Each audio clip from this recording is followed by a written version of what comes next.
Thank you, Mr. Chairman. Section 201 of this cap-and-trade energy tax creates a national building code, something that we don't have in place today. If you look across the country right now, 30 states have their own state building codes. A number of states actually go even to the local level where they have codes that are based on different cities or different parishes or counties.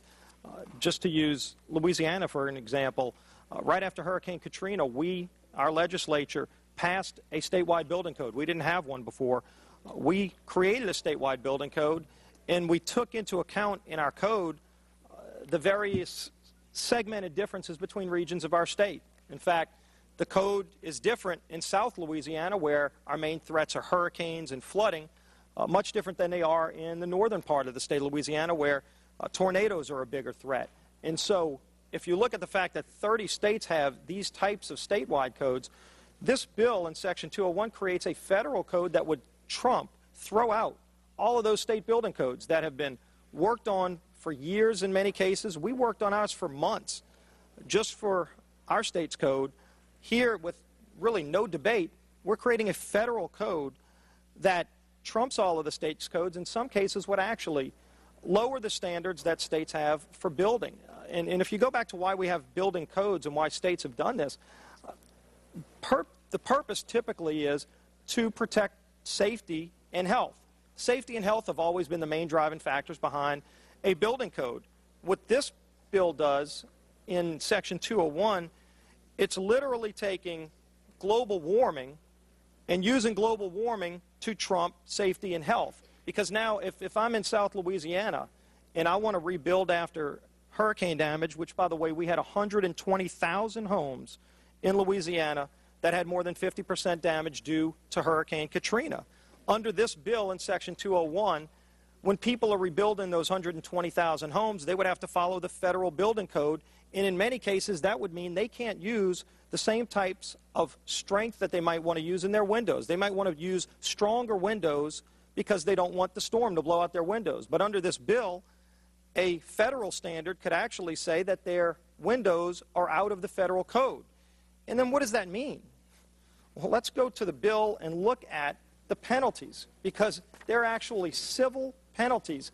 In this bill, we're actually creating a global warming police. Go to page 235. The Secretary may set and collect reasonable inspection fees to cover the cost of inspections required. So number one, they can come in, the federal government can come in and inspect your house and send you the bill.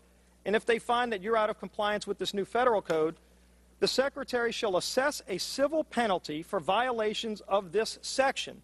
And then further, going to page 236, each day of unlawful occupancy shall be considered a separate violation. We're setting up a global warming Gestapo that can literally come in, and now this new term, unlawful occupancy. So now living in your home is considered unlawful under this bill. This is ludicrous. If you go, well, first of all, let's go to the U.S. Constitution and look at the 10th Amendment. The powers not delegated to the United States by the Constitution, nor prohibited by it to the states, are reserved to the states respectively or to the people. The 10th Amendment of the U.S. Constitution says the states have the right to do what they're doing if they're not prohibited by the Constitution. So states, over 30 of them, have established building codes. This bill comes in and basically says throw out the 10th Amendment of the U.S. Constitution and the federal government's going to throw out your building code.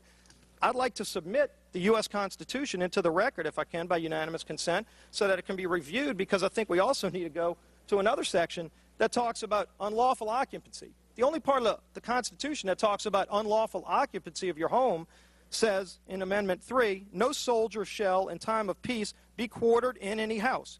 So basically, the federal government and the Constitution says the protection as a homeowner gives you the ability to determine who comes in your house.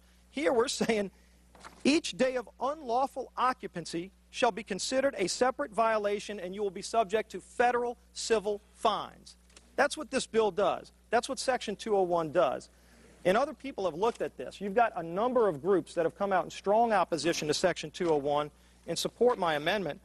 I'd like to read and enter into the record a letter from about 9 different organizations, including the National Association of Home Builders, the National Association of Realtors, the Building Owners and Managers Association International, the National Apartment Association, and a number of others, who said the proposal creates a new authority for the federal government to police building codes, holds developers and owners of buildings, including homeowners, liable for not reaching federal energy efficiency mandates, even if the buildings are presumably in compliance with applicable local building codes, and establishes a civil penalty for violators of this section of the bill.